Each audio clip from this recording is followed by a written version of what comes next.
J'ai ici environ plus de 1500 témoignages que je n'arrive pas à lire, que je n'arrive pas... tellement je suis saturé, ça vient de partout. Ça vient de partout. Et quand on lit ces témoignages, on retrouve les mêmes pratiques, les mêmes méthodes. En fait, le portrait du prédateur est omniprésent dans les témoignages en fait, qui reviennent. Donc, je disais tantôt que qu'est-ce qui est à l'origine de ce scandale? Alors, il y a de cela 3 jours, 4 jours, tant pour moi, 4 jours, il y a environ 9h, 9h30, lorsque je reçois un message anonyme. Alors, c'est une femme qui me dit que elle vient d'être agressée à Bonapriso. Bonapriso, c'est un quartier à Douala. Elle vient d'être agressée par un homme qui a sorti son arme, il a sorti son arme de sa ceinture et qui lui a pointé sur son visage, menaçant de l'abattre. Et elle s'est pris des gifles, et elle s'est violentée devant des gens qui ne sont pas intervenus. Donc, pour moi, en fait, c'était un fait divers ordinaire, comme tous les autres faits divers que je relaie quotidiennement, n'est-ce pas, dans les réseaux sociaux. Donc, elle me dit qu'elle est avec sa copine, elle est avec une amie, elles attendent un taxi. Et il y a un véhicule qui sort de nulle part, qui vient couper la voie au taxi et s'arrête devant qu'elle. Et tout de suite, il y a un monsieur dans le véhicule qui dit « Oh, madame là-bas, donne-moi ton numéro. Donne-moi ton numéro. » Donc, elle, en fait, elle ne comprend pas cette approche qui est méprisante, en fait, qui est une approche qui est méprisante, qui est insultante. Donc, elle interpelle le monsieur en disant « Mais quand on veut le numéro de quelqu'un, voilà, on essaie d'être courtois, on essaie d'être poli. » Alors, l'homme en question qui est dans le véhicule, il se fâche, il s'emporte. Il sort du véhicule et il s'en prend à la femme en question, à la femme qui m'a contacté. « Ah oui, mais tu es qui pour me parler comme ça ?» Et la femme aussi, elle ne se laisse pas faire, elle se défend. Et Bobda, maintenant, qu'est-ce qu'il fait? Il gifle la femme. Il a giflé la femme. Et la femme, pour se défendre à nouveau, elle a trouvé une pierre, elle s'était saisie de la pierre, menaçant de détruire le pare-brise du véhicule. Et c'est en ce moment que Bobda, il sort l'arme de sa ceinture et il menace d'abattre la femme en pleine journée, c'est-à-dire le matin. Et une petite parenthèse, si vous me le permettez, sachez que la plupart des victimes de Bobda, la plupart des victimes, ça se passe en journée. Ça se passe en journée. Il y a très peu de victimes qui disent avoir été kidnappées, enlevées ou dans la nuit. Généralement, c'est dans la journée. Ça, il fallait que je fasse cette précision. Donc, la femme donc qui ne comprend pas, personne n'intervient. Bobda qui menace de la battre devant des gens. Et quand la femme se met donc à crier, à pleurer, il y a les bensikineurs, c'est-à-dire les conducteurs de moto-taxi, qui commencent à arriver, ça fait de l'attroupement. Et Bobda finit par se retirer dans son véhicule et prend la fuite. Et il y avait donc des vigiles dans ce coin, qui arrivent et qui disent à la femme que voilà, mais qu'est-ce qui se passe? La femme dit, écoutez, voilà, je me suis fait tabasser, voilà, par telle personne. On dit, ah, mais c'est le monsieur là qui était là. Mais nous, on le connaît, il s'appelle Bobda, c'est son travail de lundi à dimanche, tous les jours, c'est ce qu'il fait. Donc, c'est ainsi que ces vigiles-là lui ont fait parvenir une image, la photo de Bobda, qu'elle m'a transférée. Donc, quand j'ai reçu la photo, je ne savais pas qui c'était, je n'avais jamais entendu parler de Bobda.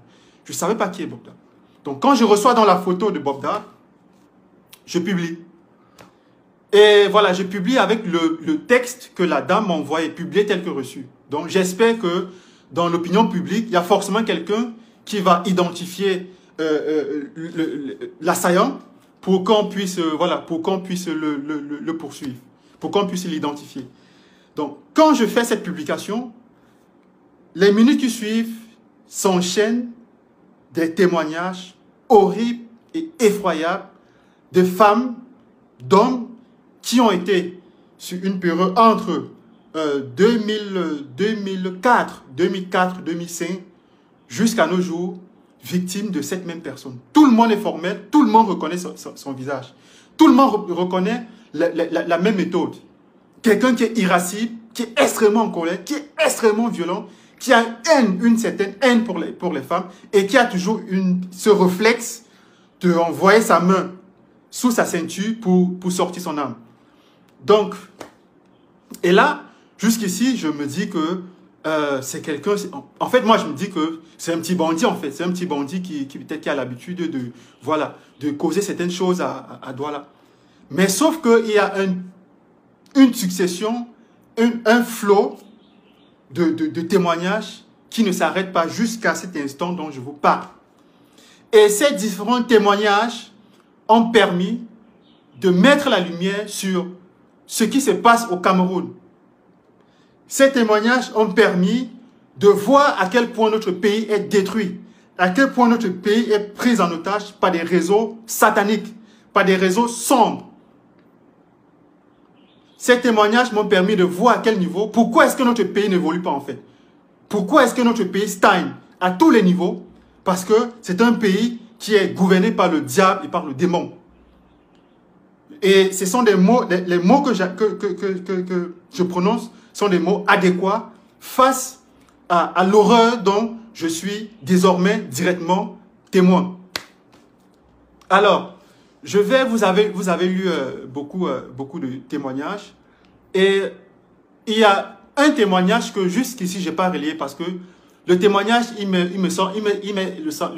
témoignage semble tellement surréaliste que je me suis dit que ça n'a pas de sens. Mais il s'est produit quelque chose, je crois, 2 jours après ce témoignage, lorsque j'ai vu la réaction de la nièce de M. Paul Biya, le président du Cameroun, Cathy Meba, qui a fait un post sur Facebook où elle disait que « Ah oui, mais j'ai entendu, il y a une affaire maintenant qui se passe, j'ai entendu qu'il y a un gars, Bobda, qui viole, qui fait ceci, cela. Pour l'instant, voilà, je n'étais pas sûr. Mais il y a l'une de mes filles qui est membre de mon association, qui est dans mon association, qui vient de me faire son témoignage. Ah, j'appelle au gouverneur du littoral, machin truc, à saisir les autorités, à attraper Bobda. » Mais quand j'ai vu la réaction de Cathy Meba, le lendemain, se rétracter, je me suis dit, est-ce que ce témoignage que jusqu'ici je n'ai pas relayé, est-ce que ce témoignage n'est pas vrai? Alors, c'est l'histoire d'un jeune homme,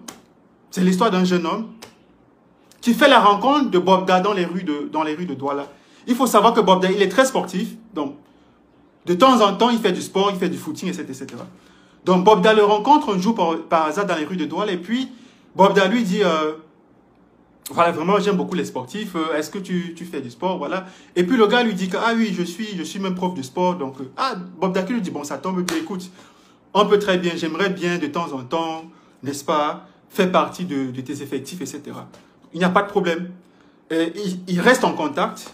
Dans les jours suivants, Bobda l'invite et lui dit, écoute, qu'est-ce que tu as fait? J'aimerais t'inviter à Yaoundé, si ça ne te dit rien, on va aller à Yaoundé. Et puis, donc, Bobda le convainc de le suivre pour qu'ils aillent à Yaoundé. Et je ne sais pas, le type qui accepte de suivre Bobda. Là, je vous parle de l'histoire que je n'ai pas relayée parce que cette histoire est tellement surréelle que je me suis dit, si je la publie, je serai ridicule en fait. Je serai ridicule. Donc, j'ai choisi de ne pas publier ces témoignages. Donc, le jeune garçon, il suit Bobda à Yaoundé. Bobda l'amène dans une résidence à Bastos, au quartier Bastos. Il faut savoir, pour nos frères africains étrangers qui nous suivent, Bastos, c'est un quartier très huppé de la ville de Yaoundé. Donc, ils vont à Bastos, dans une très grande résidence luxueuse qui appartiendrait à Bobda, selon ses dires. Et là-bas, Bobda commence à manifester, n'est-ce pas, des comportements assez déplacés. Donc, voilà, il ne comprend pas. Et voilà donc que Bobda, il se retrouve, le gars en question, se retrouve dans la chambre où Bobda entre et lui demande de se courber qu'il veut le baiser. Je reprends les mots, les thèmes qui ont été employés par ce garçon. Et ce garçon, il ne comprend pas en fait. Vous voyez, il ne comprend pas. Il dit, mais tu veux me baiser? Qu'est-ce que ça veut dire tu veux me baiser? Il dit, ah oui, mais tu sais, moi j'aime les gars costauds, bien musclés. Et puis voilà. Et vous savez, Bobda, c'est quelqu'un de costaud, il est balèze. Et d'après ce que ce gars me dit, il s'ensuit une confrontation physique dans la chambre. Bobda est armé et le gars ne parvient pas à s'échapper. Bobda, désormais, il est pris en otage par Bobda, qui lui dit que on va aller à la présidence de la République à étudier. Ça, c'est ce que Bobda lui dit. Donc, le gars n'y croit pas, en fait. Donc, c'est un bluffeur. On va étudier, et puis, donc, il ne comprend pas. Et ils sont partis. Ça, c'est ce que ce témoin me dit. Ils sont partis. Ils sont arrivés, c'est-à-dire sur la route du palais, où se trouvent des contrôles, des contrôles de sécurité. Tout le monde donnait le café à Bobda. Là, c'est quelques éléments pour vous prouver, pour vous montrer à quel point ce monsieur est puissant. À quel point ce monsieur est intouchable au Cameroun.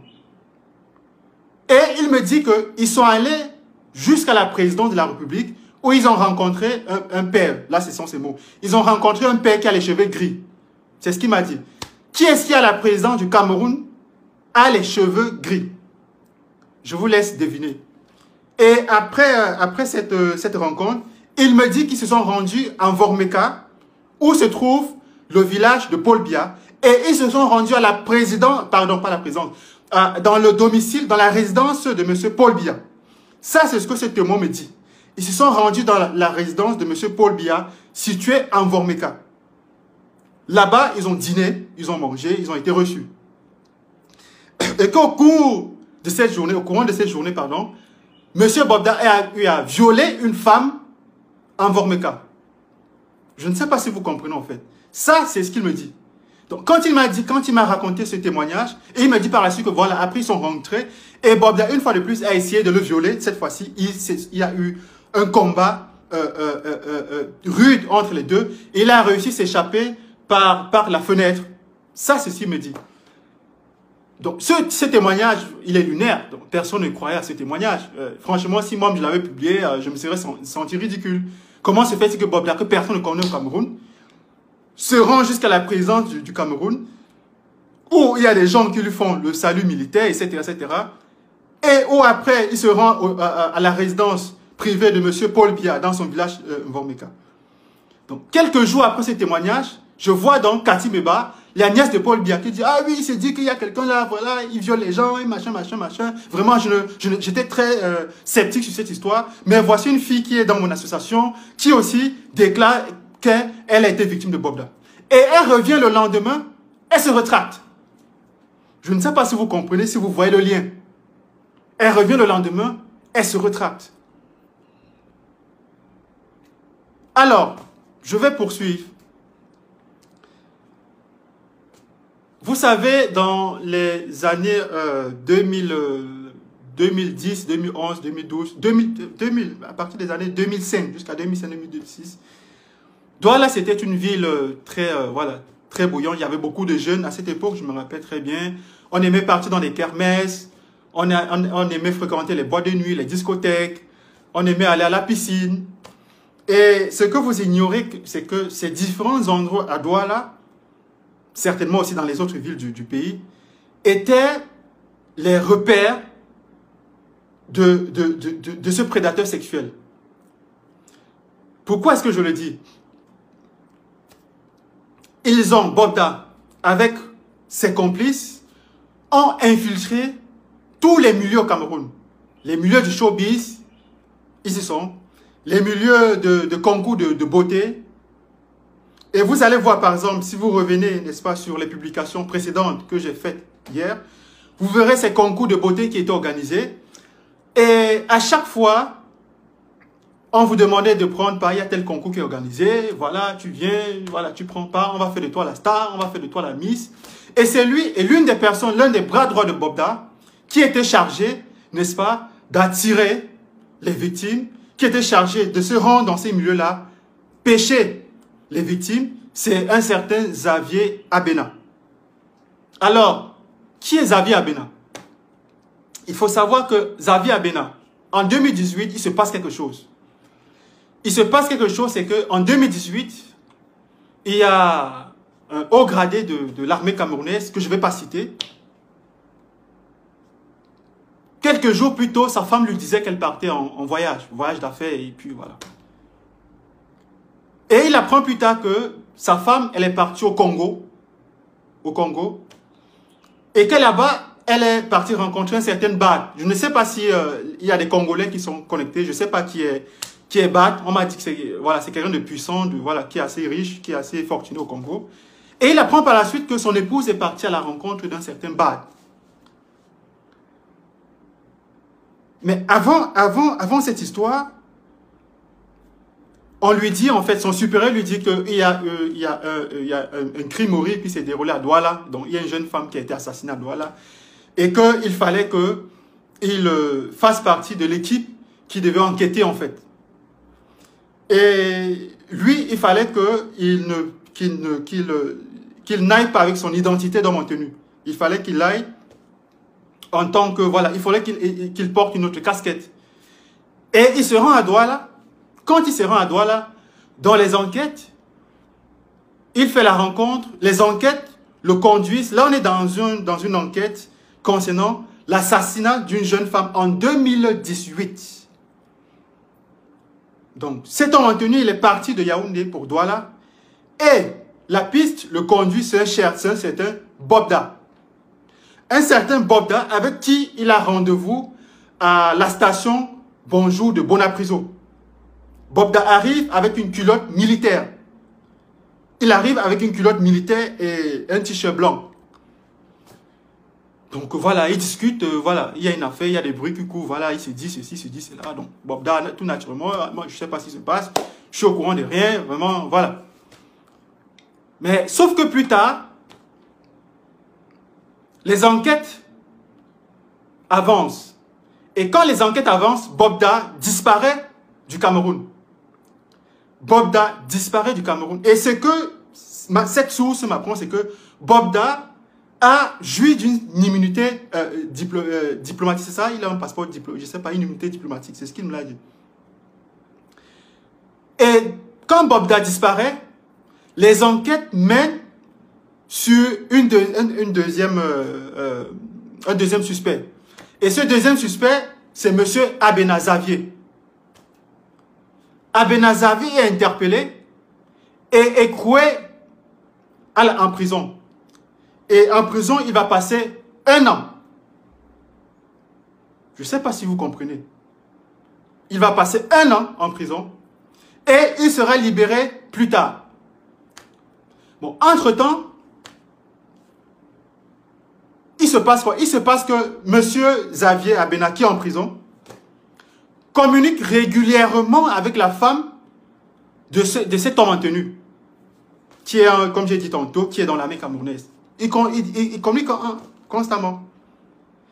Cet homme en tenue, c'est quelqu'un, je ne vais pas révéler ici là, sa profession, parce qu'en révélant sa profession, voilà, ça pourrait, n'est-ce pas, l'exposer.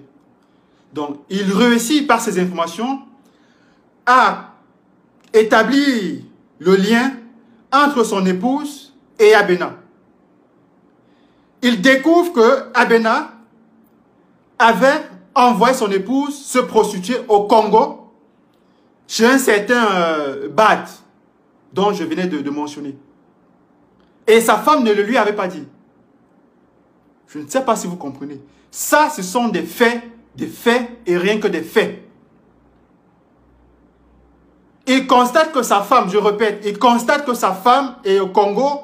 Monsieur Abena, dans le réseau, a envoyé sa femme en prostitution au Congo sur un certain Bad. Il y a des Congolais là, voilà. Ils pourraient nous dire peut-être dans les commentaires qui est-ce qui est, je ne sais pas qui est Bad au Congo. Et chaque fois, monsieur Abena, en prison, envoie régulièrement des messages à son épouse et il demande son pourcentage. Oui, mais tu es là-bas, je t'ai envoyé travailler là-bas. Où est mon pourcentage? Où est mon pourcentage? Où est mon pourcentage? Donc, l'homme en tenue, qu'est-ce qu'il fait?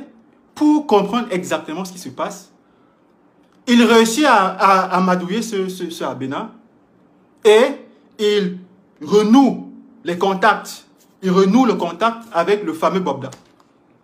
Pour la petite histoire, le monsieur, plus tard, a divorcé avec sa femme. Quand sa femme est rentrée, il a dit, écoute, je sais ce qui s'est passé, voilà, écoute, tu prends tes clics et tes claques, on se sépare. Donc, cet homme en tenue se retrouve à Douala, invité par Bobda. Écoutez très bien, cet homme en tenue se retrouve à Douala, invité par Bobda. Il va à Douala, il rencontre Bobda, et Bobda demande de l'accompagner au quartier Koto. Le quartier Koto, c'est un quartier situé à Douala. Et au quartier Koto, ils vont pour rencontrer un musulman, un homme d'affaires musulman très riche. Je ne vais pas, une fois de plus, révéler l'identité. C'est un homme d'affaires musulman riche qui vit à Koto. Donc, il accompagne Bobda au domicile de ce dernier. Et l'homme d'affaires, quand Bobda il arrive, l'homme d'affaires était en présence était en compagnie de son épouse et de ses enfants. Il fait sortir les enfants de la maison. Il fait sortir les enfants de la maison. Et les témoignages de l'homme en tenue, c'est que devant l'épouse qui était là, Bobda a sodomisé cet homme d'affaires. Ça, c'est ce que cette source me dit avec des éléments qui sont indéniables. Monsieur Bobda a sodomisé cet homme d'affaires. Disons que c'était une sodomie consentante. A sodomisé cet homme devant son épouse. Et par la suite, il y a eu... Vous savez, Bobda, c'est quelqu'un de très, très... c'est quelqu'un qui, d'une seconde, il peut avoir le visage d'un ange, très poli, très gentil. Et la seconde d'après, il bascule violemment, n'est-ce pas, dans quelqu'un, n'est-ce pas, de irreconnaissable. Bobda sort son âme au domicile de cet homme d'affaires et menace de tirer sur l'homme en tenue, qui lui aussi était calibré, parce que lui aussi, il avait son flingue sur lui. Ça, ce qu'il me dit. Et dans les enquêtes qu'il menait, il a découvert que Bobda avait couché avec les épouses des personnes, des personnalités haut placées au Cameroun. Et à chaque fois que Bobda couchait ces femmes, il filmait. Bobda je vais vous donner un indice, permettez-moi quelques secondes. Vous savez que M. Bobda est... donnez-moi juste quelques petites secondes là. J'essaie de retrouver un élément que je vais vous montrer pour étayer, n'est-ce pas, mes propos. Donc, juste quelques petites secondes, le temps de retrouver cet élément. Quelques petites secondes, là.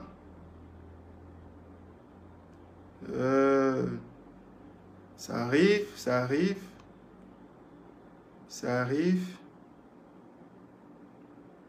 Je ne vais pas vous faire attendre longtemps. Donnez-moi juste quelques secondes, là. J'essaie de voir...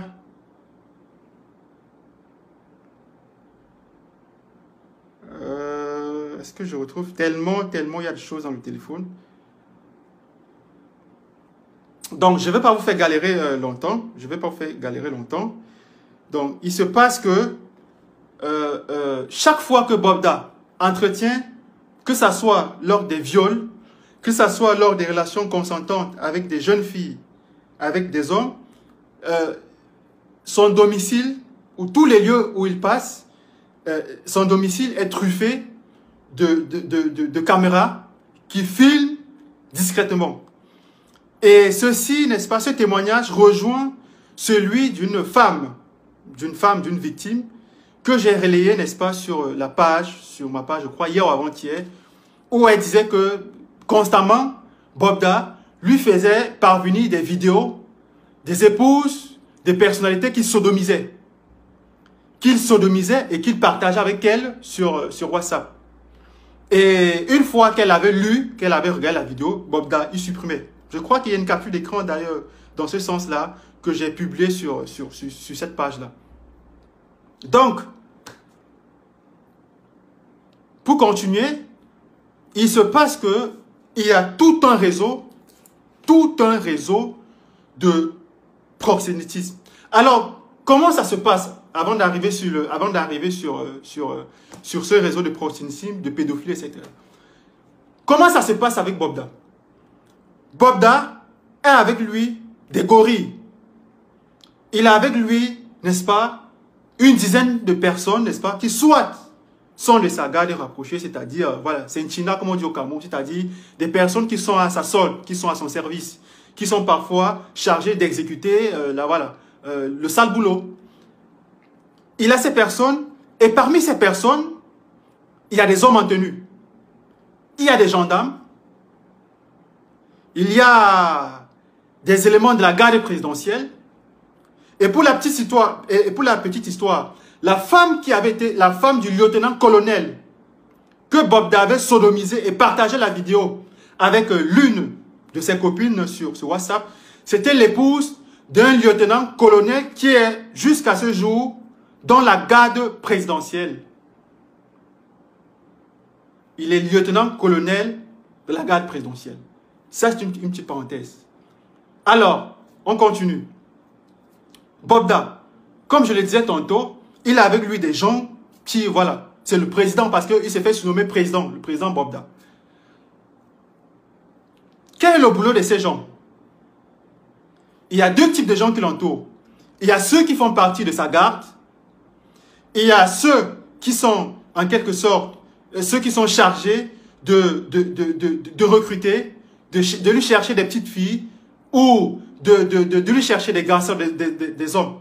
Parfois, c'est un copain qui te dit, ah oui, tu sais, je vis en Russie, je vis en Chine, voilà, je fais dans les affaires, j'ai mon grand au Cameroun là, voilà, j'ai mon boss au Cameroun, tu sais, lui, je sais pas, qu'est-ce que tu fais?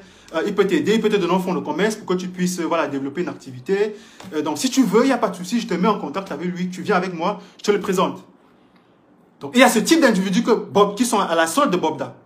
Et une fois, cet ami que tu vois chaque fois dans les statuts sur WhatsApp, qui est bien habillé, qui est dans des endroits, de riches, dans des endroits luxueux, c'est du m'as-tu vu, comme on appelle ça au Cameroun, c'est de l'appât qu'il jette dans l'eau pour vous pêcher.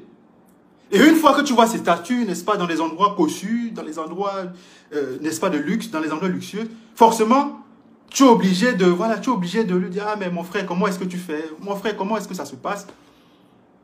Et c'est ainsi qu'il te met en contact avec Bobda. Toutes ces personnes, là, cette catégorie de personnes, vont vous dire, viens, je vais te montrer chez mon boss. Voilà. Si tu as une petite activité, si tu n'as pas d'activité, c'est pas grave. Il va te donner un fonds de commerce, un petit capital, tu pourras développer une activité.